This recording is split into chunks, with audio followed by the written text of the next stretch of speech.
शांति 16/11/2024 के बाबा के ईश्वरीय महावाक्य। सार है, मीठे बच्चे, बाप आए हैं तुम्हें रूहानी हुनर सिखलाने, जिस हुनर से तुम सूर्य चांद से भी पार शांति धाम में जाते हो। प्रश्न है, साइंस घमंड और साइलेंस घमंड में कौन सा अंतर है? उत्तर है, साइंस घमंडी चांद सितारों पर जाने के लिए कितना खर्चा करते हैं, शरीर का जोखिम उठाकर जाते हैं। उन्हें यह डर रहता है कि रॉकेट कहाँ फेल न हो जाए। तुम बच्चे साइलेंस घमंड वाले बिगर कौड़ी खर्चा सूर्य चांद से भी पार मूल वतन में चले जाते हो। तुम्हें कोई डर नहीं, क्योंकि तुम शरीर को यहाँ ही छोड़कर जाते हो। ओम शांति। रूहानी बाप बैठ रूहानी बच्चों को समझाते हैं। बच्चे सुनते तो रहते हैं कि साइंसदान चांद पर जाने का प्रयत्न करते रहते हैं, लेकिन वे लोग तो सिर्फ चांद तक जाने की कोशिश करते हैं। कितना खर्चा करते हैं, बहुत डर रहता है ऊपर जाने में। अब तुम अपने ऊपर विचार करो, तुम कहाँ के रहने वाले हो?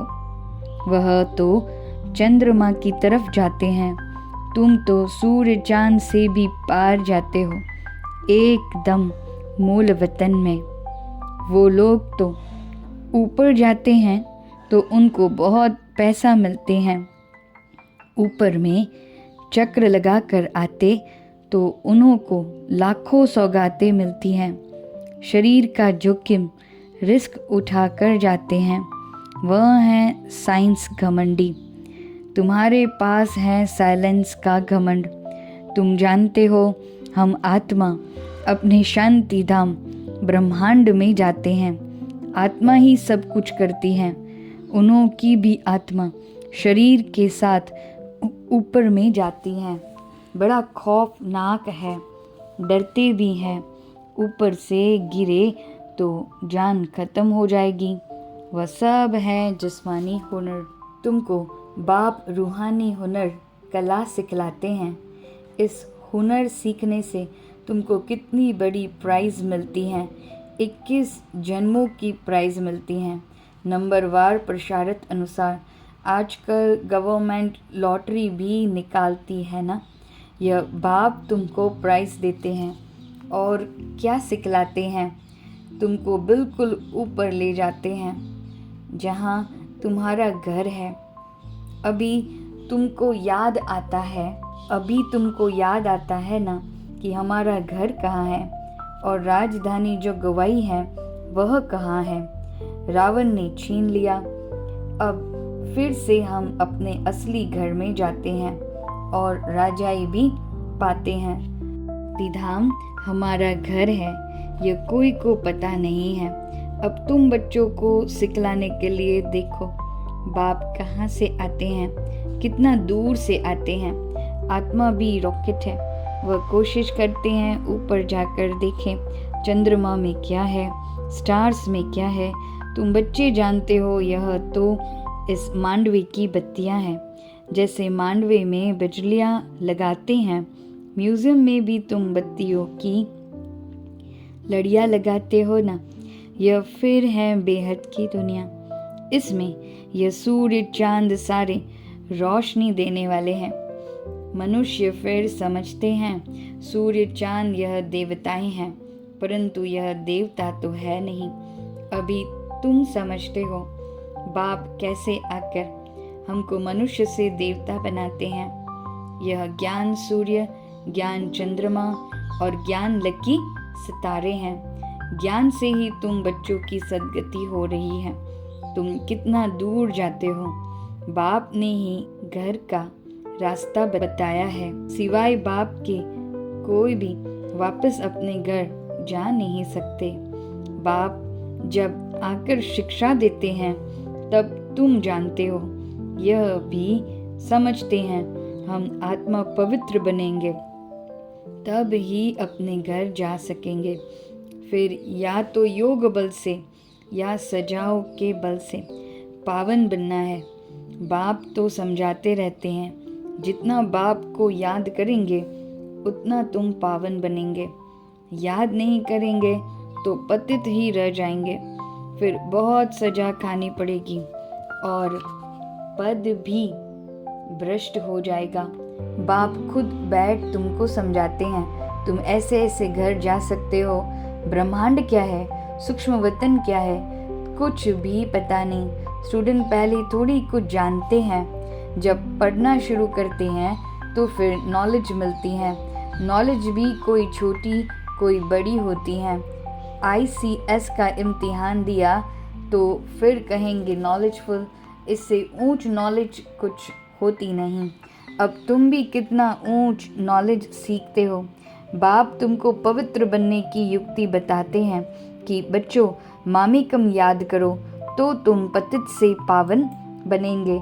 असल में तुम आत्माएं पावन थी, ऊपर अपने घर में रहने वाली थी। जब तुम सत्युग में जीवन मुक्ति में हो तो बाकी सब मुक्ति धाम में रहते हैं। मुक्ति और जीवन मुक्ति दोनों को हम शिवालय कह सकते हैं। मुक्ति में शिव बाबा भी रहते हैं, हम बच्चे आत्माएं भी रहते हैं। यह है रूहानी हाईएस्ट नॉलेज। वह कहते हैं हम चांद के ऊपर जाकर रहेंगे। कितना माथा मारते हैं, बहादुरी दिखाते हैं, इतने मल्टी मिलियन माइल ऊपर जाते हैं, लेकिन उन्हों की आश पूर्ण नहीं होती और तुम्हारी आश पूरी हो जाती है। उनका है झूठा जिस्मानी घमंड और तुम्हारा है रूहानी घमंड। वह माया की बहादुरी कितना दिखाते हैं, मनुष्य कितनी तालियां बजाते हैं, बधाइयाँ देते हैं, मिलता भी बहुत है, करके 5-10 करोड़ मिलेंगे। तुम बच्चों को यह ज्ञान है कि उन्हों को यह जो पैसे मिलते हैं सब खत्म हो जाएंगे।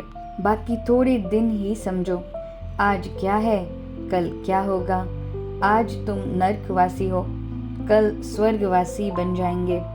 टाइम कोई जास्ती नहीं लगता है। तो उन्हों की है जिस्मानी ताकत और तुम्हारी है रूहानी ताकत, जो सिर्फ तुम ही जानते हो। वह जिस्मानी ताकत से कहाँ तक जाएंगे, चांद सितारों तक पहुँचेंगे और लड़ाई शुरू हो जाएगी। फिर वह सब खत्म हो जाएंगे। उन्हों का हुनर यहाँ तक ही खत्म हो जाएगा। वह है जिस्मानी हाईएस्ट हुनर और तुम्हारा है रूहानी हाईएस्ट हुनर। तुम शांति धाम में जाते हो, उसका नाम ही है स्वीट होम। वो लोग कितने ऊपर जाते हैं और तुम अपना हिसाब करो, तुम कितने माइल्स ऊपर में जाते हो। तुम कौन आत्माएं हो। बाप कहते हैं मैं कितना माइल ऊपर में रहता हूँ, गिनती कर सकेंगे। उन्हों के पास तो गिनती है, बतलाते हैं इतने माइल्स ऊपर में गए, फिर लौट आते हैं, बड़ी खबरदारी रखते हैं। ऐसे उतरेंगे, यह करेंगे, बहुत आवाज़ होता है। तुम्हारा क्या आवाज़ होगा, तुम कहाँ जाते हो, फिर कैसे आते हो, कोई को पता नहीं।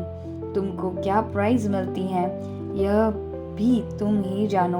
वंडरफुल है, बाबा की कमाल है, किसी को पता नहीं। तुम तो कहेंगे यह नई बात थोड़ी है। हर 5000 वर्ष बाद वह अपनी यह प्रैक्टिस करते रहेंगे। तुम इस सृष्टि रूपी ड्रामा के आदि मध्य अंत ड्यूरेशन आदि को अच्छी रीति जानते हो, तो तुमको अंदर फक्र होना चाहिए। बाबा हमको क्या सिखलाते हैं, बहुत ऊंचा प्रसारित करते हैं, फिर भी करेंगे। ये सब बातें और कोई नहीं जानते। बाप है गुप्त, तुमको कितना रोज समझाते हैं, तुमको कितनी नॉलेज देते हैं। उन लोगों का जाना है हद तक, तुम बेहद में जाते हो, वह चंद्रमा तक जाते हैं। अब वह तो बड़ी बड़ी बत्तियां हैं और तो कुछ है नहीं। उनको धरनी बहुत छोटी देखने में आती है, तो उन्हों की जिस्मानी नॉलेज और तुम्हारी नॉलेज में कितना फर्क है। तुम्हारी आत्मा कितनी छोटी है, परंतु रॉकेट बड़ा तीखा है। आत्माएं ऊपर में रहती हैं, फिर आती हैं पाठ बजाने। वह भी सुप्रीम आत्मा है, परंतु उनकी पूजा कैसे हो? भक्ति भी जरूर होनी ही है। बाबा ने समझाया है, आधा कल्प है ज्ञान दिन और आधा कल्प है भक्ति रात। अभी संगम युग पर तुम ज्ञान लेते हो, सतयुग में तो ज्ञान होता नहीं, इसलिए इसको पुरुषोत्तम संगम युग कहा जाता है। सबको पुरुषोत्तम बनाते हैं। तुम्हारी आत्मा कितनी दूर दूर तक जाती है। तुमको खुशी है ना? वह हुनर दिखाते हैं तो बहुत पैसे मिलते हैं। भल कितना भी मिले, परंतु तुम समझते हो वह कुछ भी साथ चलना नहीं है। अभी मरे कि मरे, सब खत्म हो जाने वाला है। अभी तुमको कितने वैल्यूएबल रत्न मिलते हैं, इनकी वैल्यू कोई गिनी नहीं जाती। लाख लाख रुपया एक एक वर्जन्स का है। कितने समय से तुम सुनते ही आते हो। गीता में कितनी वैल्यूएबल नॉलेज है। यह एक ही गीता है जिसको मोस्ट वैल्यूएबल कहते हैं। सर्वशास्त्र में शिरोमणि श्रीमद् भगवत गीता है। वो लोग भल पढ़ते रहते हैं, परंतु अर्थ थोड़ी समझते हैं। गीता पढ़ने से क्या होगा? अब बाप कहते हैं मुझे याद करो, तो तुम पावन बनेंगे। भल वह गीता पढ़ते हैं, परंतु एक का भी बाप से योग नहीं। बाप को ही सर्वव्यापी कह देते हैं, पावन भी बन नहीं सकते। अब यह लक्ष्मी नारायण के चित्र तुम्हारे सामने हैं। इनको देवता कहा जाता है क्योंकि दैवी गुण है। तुम आत्माओं को पवित्र बन सबको अपने घर जाना है। नई दुनिया में तो इतने मनुष्य होते नहीं, बाकी सब आत्माओं को जाना पड़ेगा अपने घर। तुमको बाप भी वंडरफुल नॉलेज देते हैं, जिससे तुम मनुष्य से देवता बहुत ऊंच बनते हो। तो ऐसी पढ़ाई पर अटेंशन भी इतना चाहिए। यह भी समझते हैं जैसा जिसने कल्प पहले अटेंशन दिया है, ऐसे देते रहेंगे। मालूम पड़ता रहता है। बाप सर्विस का समाचार सुनकर खुश भी होते हैं। बाप को कभी चिट्ठी ही नहीं लिखते हैं, तो समझते हैं उनका बुद्धि योग कहाँ टिककर भीतर तरफ लग गया है। देह अभिमान आया हुआ है, बाप को भूल गए हैं। नहीं तो विचार करो, लव मैरिज होती हैं तो उनका कितना आपस में प्यार रहता है। हाँ, कोई कोई के ख्याल बदल जाते हैं तो फिर स्त्री को भी मार डालते हैं। यह तुम्हारी है उनके साथ लव मैरिज। बाप आकर तुमको अपना परिचय देते हैं, तुम आपे ही परिचय नहीं पाते हो। बाप को आना पड़ता है। बाप आएगा तब जबकि नई दुनिया पुरानी होनी है। पुरानी को नई बनाने जरूर संगम पर ही आएंगे। बाप की ड्यूटी है नई दुनिया स्थापन करने की। तुमको स्वर्ग का मालिक बना देते हैं, तो ऐसे बाप के साथ कितना लव होना चाहिए। फिर क्यों कहते हैं कि बाबा हम भूल जाते हैं? कितना ऊंचते ऊंच बाप है, इनसे ऊंचा कोई होता ही नहीं। मनुष्य मुक्ति के लिए कितना माथा मारते हैं, उपाय करते हैं, कितनी झूठ ठगी चल रही है। महर्षि आदि का कितना नाम है। गवर्नमेंट 10-20 एकड़ जमीन दे देती है। ऐसे नहीं कि गवर्नमेंट कोई इरिलीजियस है, उनमें कोई मिनिस्टर रिलीजियस है, कोई इरिलीजियस है, कोई धर्म को मानते ही नहीं। कहा जाता है रिलीजियन इज माइट। क्रिश्चियन में माइट थी ना, सारे भारत को हब करके गए। अभी भारत में कोई माइट नहीं है। कितना झगड़ा मारा मारी लगी पड़ी है। वहीं भारत क्या था? बाप कैसे कहाँ आते हैं किसी को कुछ भी पता नहीं। तुम जानते हो मगध देश में आते हैं जहाँ मगरमच्छ होते हैं। मनुष्य ऐसे हैं जो सब कुछ खा जाए। सबसे जास्ती वैष्णव भारत था। यह वैष्णव राज्य है ना, कहाँ यह महान पवित्र देवताएं, और कहाँ आजकल देखो क्या क्या हप करते जाते हैं, आदमखोर भी बन जाते हैं। भारत की क्या हालत हो गई है। अभी तुमको सारा राज समझा रहे हैं, ऊपर से लेकर नीचे तक पूरा ज्ञान देते हैं। पहले पहले तुम ही इस पृथ्वी पर होते हो, फिर मनुष्य वृद्धि को पाते हैं। अभी थोड़े समय में हाहाकार हो जाएगा, फिर हाय हाय करते रहेंगे। स्वर्ग में देखो कितने सुख है। यह एम ऑब्जेक्ट की निशानी देखो। यह सब तुम बच्चों को धारणा भी करनी है। कितनी बड़ी पढ़ाई है। बाप कितना क्लियर कर समझाते हैं। माला का राज भी समझाया है। ऊपर में फूल हैं शिव बाबा, फिर मेरू प्रवृत्ति मार्ग है ना। निवृत्ति मार्ग वालों को तो माला फेरने का हुक्म नहीं। यह है ही देवताओं की माला। उन्होंने कैसे राज्य लिया है, तुम्हारे में भी नंबरवार है।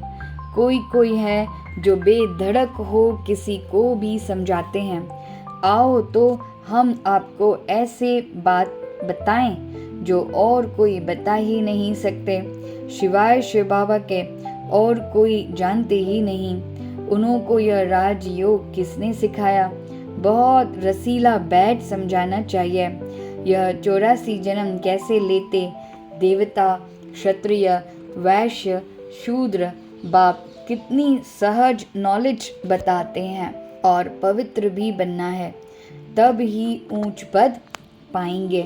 सारे विश्व पर शांति स्थापन करने वाले तुम हो।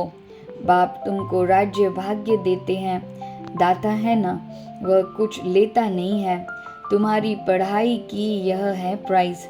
ऐसी प्राइज तो और कोई दे न सके। तो ऐसे बाप को प्यार से क्यों नहीं याद करते हैं? लौकिक बाप को तो सारा जन्म याद करते हो, पारलौकिक बाप को क्यों नहीं याद करते हो? बाप ने बताया है यह युद्ध का मैदान है। टाइम लगता है पावन बनने में, इतना ही समय लगता है जब तक लड़ाई पूरी हो। ऐसे नहीं जो शुरू में आए हैं वह पूरे पावन होंगे। बाबा कहते हैं माया की लड़ाई बड़ी जोर से चलती है। अच्छे अच्छे को भी माया जीत लेती है। इतनी तो बलवान है, जो गिरते हैं वह फिर मुरली भी कहाँ से सुने। सेंटर में तो आते ही नहीं, तो उनको कैसे पता पड़े? माया एकदम वर्थ नॉट ए पेनी बना देती है। मुरली जब पढ़े तब सुजाग हो, गंदे काम में लग जाते हैं। कोई सेंसिबल बच्चा हो तो उनको समझावे, तुमने माया से कैसे हार खाई है। बाबा तुमको क्या सुनाते हैं? तुम फिर कहाँ जा रहे हो? देखते हैं इनको माया खा गई है तो बचाने की कोशिश करनी चाहिए। कहाँ माया सारा हप न कर लेवे, फिर से सुजाग हो जाए, नहीं तो ऊंच पद नहीं पाएंगे। सतगुरु की निंदा कराते हैं। अच्छा, मीठे मीठे सिकिलदे बच्चों प्रति माता पिता बाप दादा का याद प्यार और गुड मॉर्निंग। रूहानी बाप की रूहानी बच्चों को नमस्ते। हम रूहानी बच्चों की रूहानी बाप दादा को याद प्यार गुड मॉर्निंग और नमस्ते नमस्ते नमस्ते। धारणा के लिए मुख्य सार है। पहली पॉइंट है, बाप से साइलेंस का हुनर सीखकर इस हद की दुनिया से पार बेहद में जाना है। फकुर नशा रहे, बाप हमें कितना वंडरफुल ज्ञान देकर कितनी बड़ी प्राइज देते हैं। दूसरी पॉइंट, बेधड़क होकर बहुत रसीले ढंग से सेवा करनी है। माया की लड़ाई में बलवान बन जीत पानी है। मुरली सुनकर सुजाग रहना है और सबको सुजाग करना है। वरदान। परम पूज्य बन परमात्म प्यार का अधिकार प्राप्त करने वाले संपूर्ण स्वच्छ आत्मा बाबा, सदा ये स्मृति जीवन में लाओ कि मैं पूज्य आत्मा इस शरीर रूपी मंदिर में विराजमान हूँ। ऐसी पूज्य आत्मा ही सर्व की प्यारी है। उनकी जड़ मूर्ति भी सबको प्यारी लगती है। कोई आपस में भल झगड़ते हो लेकिन मूर्ति को प्यार करेंगे क्योंकि उनमें पवित्रता है। तो अपने आप से पूछो, मन बुद्धि संपूर्ण स्वच्छ बनी है? जरा भी अस्वच्छता मिक्स तो नहीं है? जो ऐसे संपूर्ण स्वच्छ है वही परमात्मा प्यार के अधिकारी हैं। स्लोगन है, ज्ञान के खजाने को स्वयं में धारण कर हर समय हर कर्म समझ से करने वाले ही ज्ञानी तू आत्मा है। अच्छा, ओम शांति।